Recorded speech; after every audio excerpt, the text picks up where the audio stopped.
Back again, brothers and sisters. Thought I'd get back here. Some people had brought up some Bible verses that they had concerns about that sort of scared them, like they did. They used to scare me too. I realize that because there's the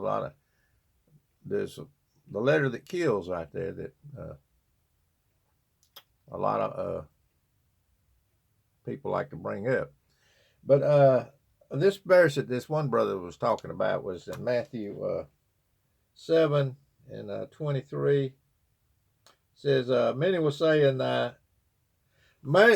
say to me in that day, Lord, Lord, have we not prophesied in thy name, and in thy name cast out devils, and in thy name done many wonderful works? And then I will profess unto them, I never knew you. Depart from me, you that works iniquity. This text right here, brothers and sisters, is talking about not God's people, but the devil's people. He never knew them. He never loved them, brothers and sisters. That's what that's saying right there. In this old boy's view down here in Alabama. That's what that text is talking about. What were they doing? They were given something to do. See, they were talking about something that they did. We did this for you. We did that for you. See, they were not God's people. They weren't blessed from the foundation of the world. Blessed are those. These weren't the ones that were blessed from the foundation of the world. They trying to climb up another way to get to God, doing something. We done all these things. So yeah, we do have people around us right now on television that it appears that they are doing something, but it doesn't impress God, because it was Jesus's blood that he shed for his people and his people alone that will be there in the world to come. So that particular text, I wanted to come on here and explain that one. Another brother brought up the fact that there was a lot of Old Testament saints that turned against God, that seemed to be, well, they were fallible men and imperfect men in the Old Testament, that every time you turn around, they was well, what I'm saying, like Manasseh, Saul, a lot of these David, a lot of the Old Testament saints were imperfect, fallible men, and the Scripture leaves all their freckles, what's the word? All their imperfections out there for the whole world to see. So, brother and sister, you could read it here 2,000 years later or thousands of years later and see, you're just like them. You're fallible. You mess up. You're liable to fail him. But his love goes past all that. See, that's why you read about people, Samson, all these people in the Bible, the Old Testament saints that God loved, and you'll see them in the world to come. Say, and he left it there. How would you feel if they were all perfect? That you saw there. That's the way they used to portray all these people when we was in Sunday school back in the South. We just thought that all these Old Testament saints, they never did talk about anything bad they did too much. Or David and Bathsheba, except for that maybe. But we mostly heard about Samson. About all the good stuff. But no, they were rascals. If you look at Samson, he was a rascal. Look at Saul. Look at all of them. They all failed God, and they all had their weaknesses. They were fallible men. And that's why he left all the imperfections in there in the Scripture, so you can identify with it down here, brother, sister, when you fail him, say. So that's my view on that matter. So just thought I'd get back here because I couldn't do all this writing. And, I get tired of things. My eyes get bad. But this other thing, what was that other scripture? Oh, they were talking about the spew you out of the mouth verse. That right there, I don't know if you've ever checked into my videos.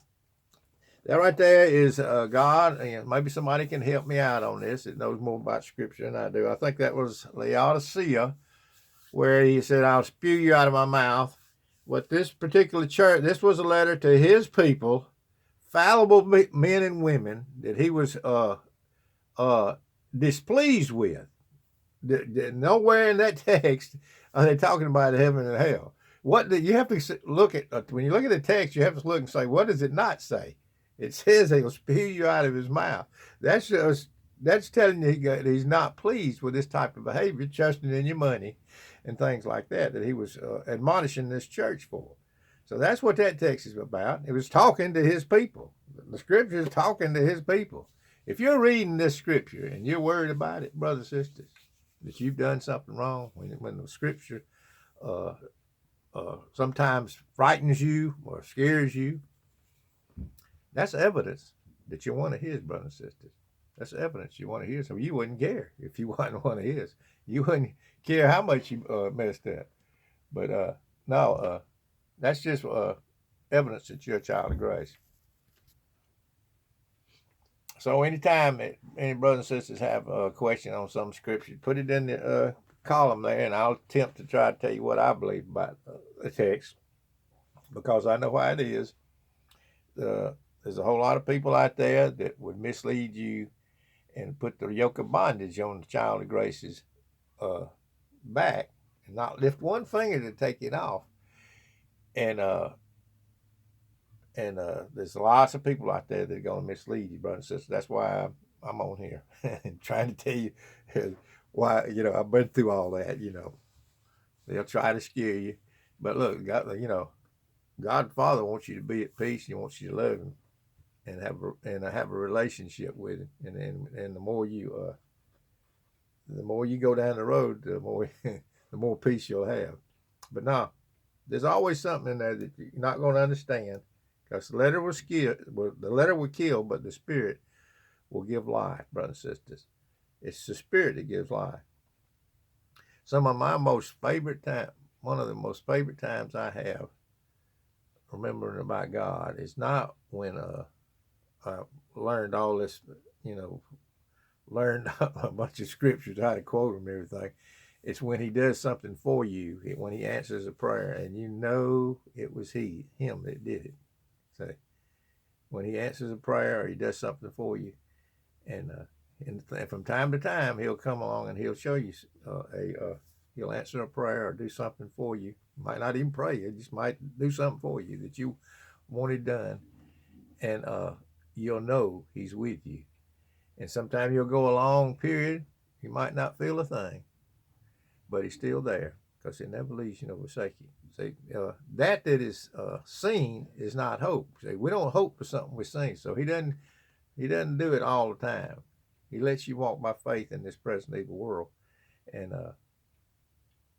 sometimes He'll comfort you. Sometimes you'll feel like that. You'll feel like, why have Thou forsaken me? I just had to put it that way. That's the way it is sometimes. So don't listen to all these supposed preachers on television. And God has people that He loves, and He's bringing each one of them along down here. He's chasing those He loves. And I tell you what, if He's not chasing you, He is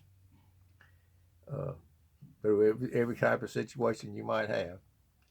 But I don't know why I got back on here. It didn't have much to say. So I thought I'd tell you this little story here, talking about scripture and how that's not, knowing all the scripture is not necessary all the time. I know people that never even crack the Bible, but they know God better than I do. But one time I was out in the middle of nowhere, hitchhiking across this country.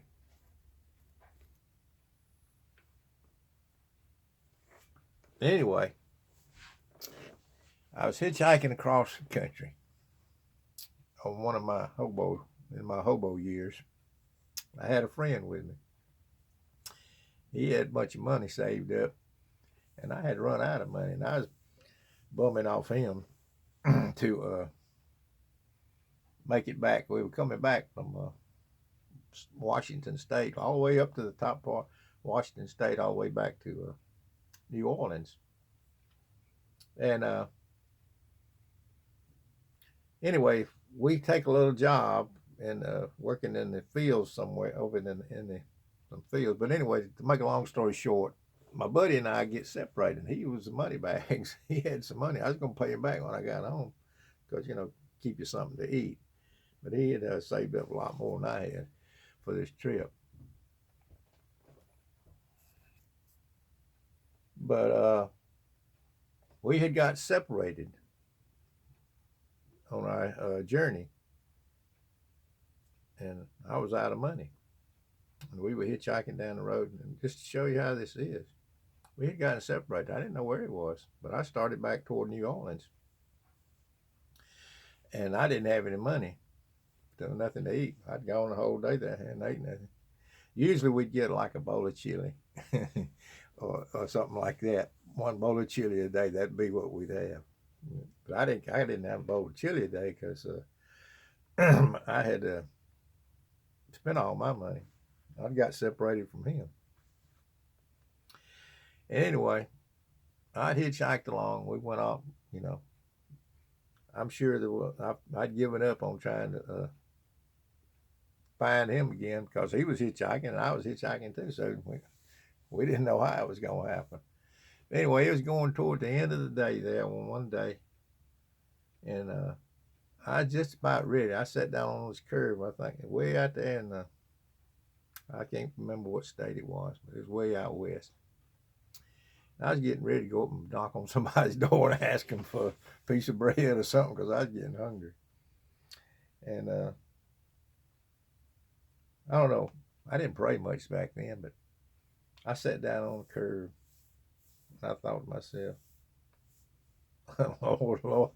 Lord, I need you.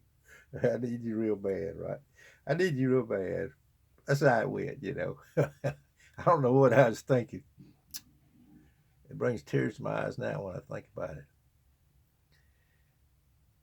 Well, anyway, I just got through thinking that thought, well, I really need God now. And guess what happened? My buddy walks around the corner. It walks around. I see him walking down the road. Somebody had let him out. Car pulls up and lets him out. And there he was right there. We got back together.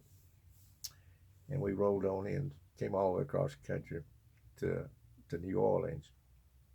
And he bought me chili every day until we got there, So that's how that happened. But I tell you what, brother,